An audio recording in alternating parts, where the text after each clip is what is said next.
और चलिए बढ़ते हैं आगे। पुणे के व्यापारी केतन के हत्याकांड की उस सनसनीखेज वारदात का खुलासा करते हैं जिसकी सच्चाई झकझोर देने वाली है। तफ्तीश का सिलसिला जैसे जैसे आगे बढ़ रहा है वैसे वैसे ये भी सामने आ रहा है कि इस वारदात को अंजाम देने के लिए सिया ने कितने बड़े पैमाने पर प्लान तैयार किया था। इंटरनेट का इस्तेमाल करके उसने हत्या के तरीके की ट्रेनिंग ली और पूरे रिहर्सल के बाद उसने साजिश तैयार की, लेकिन सिया का ये फुल प्रूफ प्लान भी उसे बचा नहीं सका। देखिए रिपोर्ट।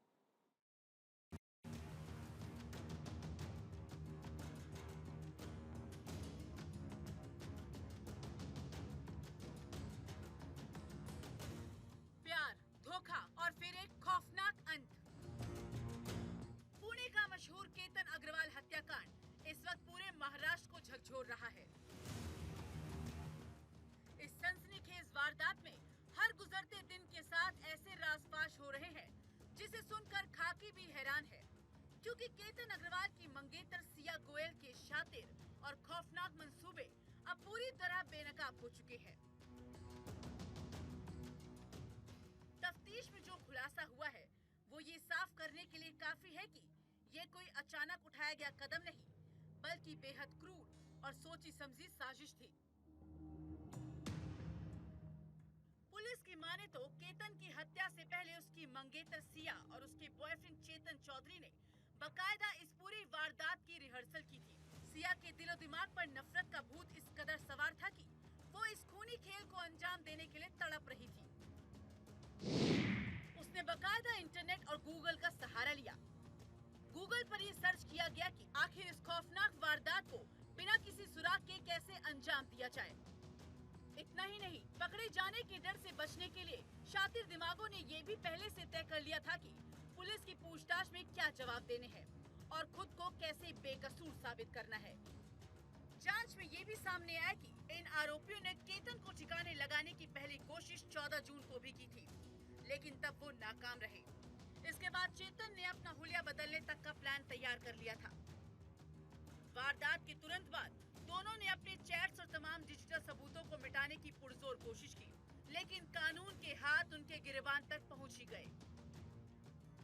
इस खूनी स्क्रिप्ट का सच जानने के लिए पुलिस की टीम दोनों आरोपियों यानी सिया और चेतन को लेकर ऐतिहासिक लोहगढ़ किले पर पहुंची।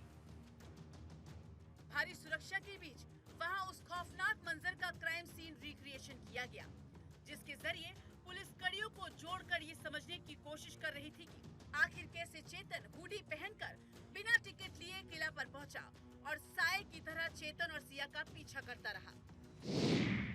तफ्तीश के मुताबिक जैसे ही सिया ने तयशुदा प्लान के तहत बैठने का नाटक कर चेतन को इशारा किया, वैसे ही चेतन ने केतन को गहरी पहाड़ी से नीचे धकेल दिया। इस पूरी प्रक्रिया की बकायदा वीडियो रिकॉर्डिंग की जा रही है ताकि कोर्ट में आरोपियों के खिलाफ अचूक सबूत पेश किए जा सके। मामले की गंभीरता को देखते हुए पुणे ग्रामीण पुलिस के एसपी संदीप सिंह गिल ने खुद कमान संभाली है। उनका कहना है कि सीन रिक्रिएशन के जरिए आरोपियों के स्टेटमेंट्स और घटनास्थल से मिले फोरेंसिक साक्ष्यों का मिलान किया जा रहा है। एक्यूज को लेके क्राइम सीन रिकंस्ट्रक्शन किया गया है, तो वहाँ पे एक्यूज ने कहाँ पे वो गए, किस रास्ता लिया और कैसे वो इंसिडेंट था फाइनली वो हुआ, वो वैसे उन्होंने हमें यहाँ पे दिखाया है। बाकी की इन्वेस्टिगेशन जो है उसकी प्रोसेस कर रहे हैं ये लोग या फिर जी बिहेवियर कोऑपरेट कर रहे हैं। प्यार की आड़ में रची गई इस खौफनाक साजिश ने न सिर्फ एक हंसते खेलते परिवार को ताउम्र का दर्द दे दिया है, बल्कि रिश्तों की हत्या कर इस दास्तान ने इंसानियत को भी शर्मसार कर दिया है। सिया और चेतन को लगता था कि वो शातिर दिमाग के दम पर कानून की आंखों में धूल झोंक देंगे, डिजिटल सबूत मिटाकर पाक साफ बच निकलेंगे। लेकिन वो भूल गए कि गुनहगार चाहे कितना भी शातिर क्यों न हो, कानून के लंबे हाथ उसके गिरेबान तक पहुंच ही जाते हैं। लोहगढ़ किले की उन खामोश वादियों और गहरी खाइयों से अब केतन के लिए इंसाफ की गूंज उठ रही है। पुणे ग्रामीण पुलिस की ये कड़क तफ्तीश और पुख्ता सबूत अब इन दोनों बेरहम हत्यारों को उनके अंजाम यानी सलाखों के पीछे पहुंचाने के लिए तैयार है, ताकि केतन की रूह को तसल्ली मिल सके और समाज में ये कड़ा संदेश जाए कि कानून से बड़ा कोई नहीं। Bureau report, Bharat 24।